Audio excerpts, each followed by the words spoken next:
In today's video, I would like to quickly discuss how to play in a different key than your open tuning.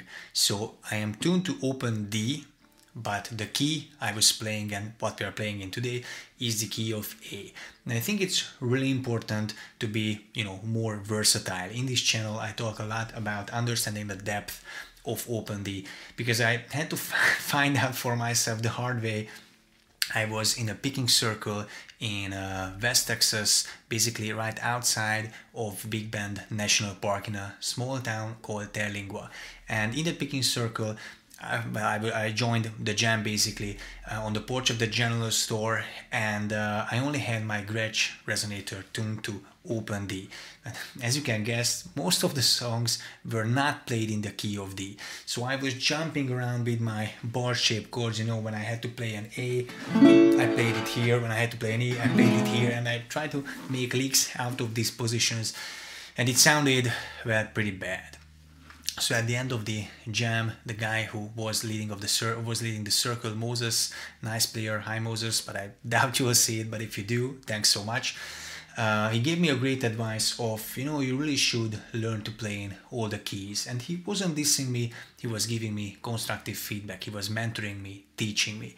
And at the time, I kind of felt that it would be cool, but aren't we using these open tunings so that we can milk basically those open positions? And partly yes, but still you're gonna be a more versatile and better musician if you can, connect the chords around the neck or up and down the neck. So this neatly brings us to the topic of playing in the key of A in open D tuning, because it's not as complicated as you might think. So for starters, you still have two open strings. Second string, that's an A, and the fifth string, that's an A as well. So you can start using that. And the other thing, you also have your, bar chords as well, which, you can use them and you should use them, but they should not be the only thing So I'm gonna show you a couple of basically triad shapes that you can utilize to connect these chords more conveniently, more smoothly.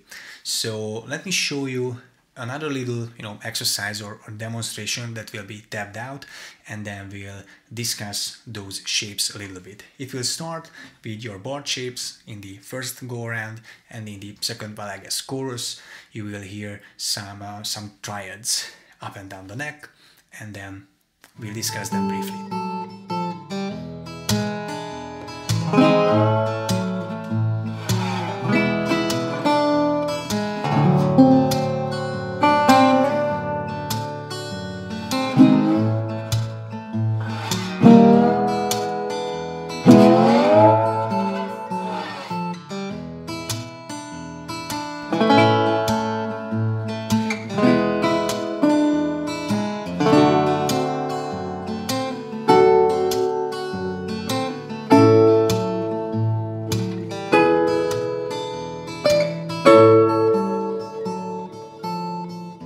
The other thing I wanted to mention before the demonstration, besides that you have two open A strings, the second and the fifth one, is that over the D chord you can try and use your open position D licks or any other D licks that you know. But what I did was something like...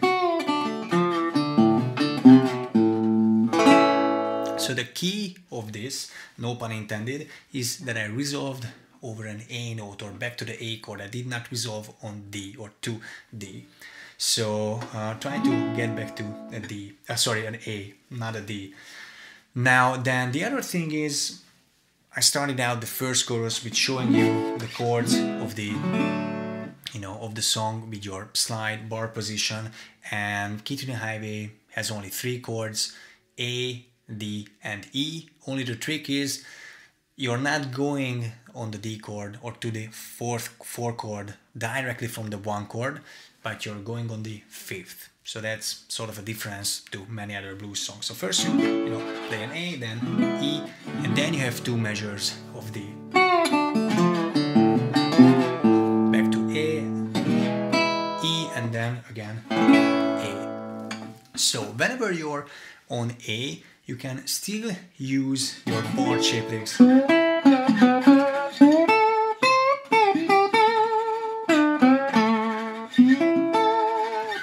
It's the same stuff that you would do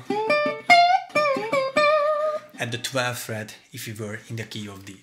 So do not forget any of those licks, you know, that you learned from Johnny Winter, Dwayne Allman, Billy Gibbons, anyone. You can use those. But you might not be able to use them over the D chord, for example.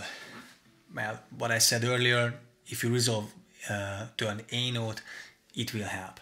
But I think it might lead you astray. So for starting out, I would advise to use those, you know, bar shape licks on your A chord, and then trying to get in some of the, you know, chord triads that I showed in the demonstration when connecting chords. So rather than jumping down here for the E chord, what you can do is, here's your A triad and then here's your E triad next to it.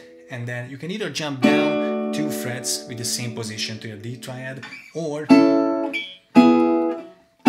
jump up here to this other D position.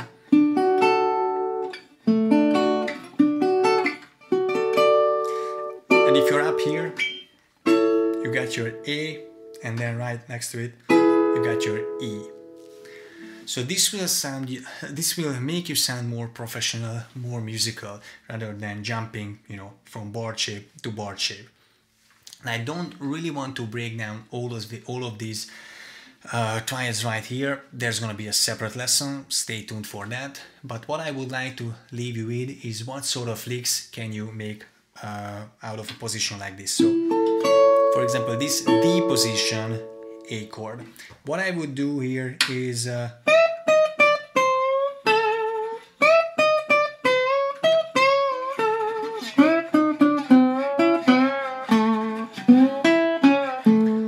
and I'm trying to relate it back to the position that you might be most familiar with. So we are the 10th fret, 12th, and then 11th. And I would start by walking down chromatically from the 14th.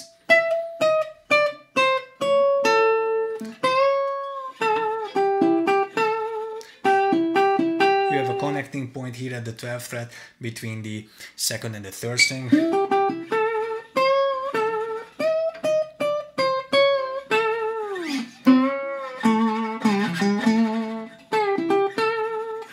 Same notes, just with a different layout. So I think that would be a good idea. And we also have well, this shape, the bar shape, you know. So we also have this A here. Hope you can see it better. 3rd fret on the 3rd string. That's your root note, your A. Then you got your major 3rd here on the 4th of the 2nd string, and then your 5th is the 2nd on the 1st string. I hope it's not confusing, because it is to me. So what can you play out of a position like this? It's a little bit awkward, maybe if you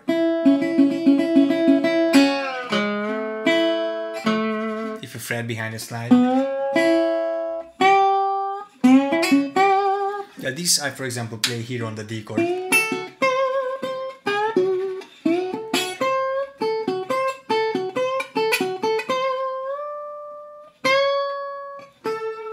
resolving from your D chord to A. Now I hope I gave you a couple of ideas. I by no means wanted to make this video a comprehensive lick library or musical theory workshop. Just wanted to show you a couple of well, things and some of the logic, so a little bit of positions and maybe just to start you off on your journey trying to connect these things. And then, like I promised, I will be back with a more comprehensive look on the triads in the future video. Until then, feel free to message me or ask anything in the comment section below, and I'm also available for Skype lessons. But at this point I doubt anyone is watching the video, so if you are that one person, thanks for watching and see you in the next video.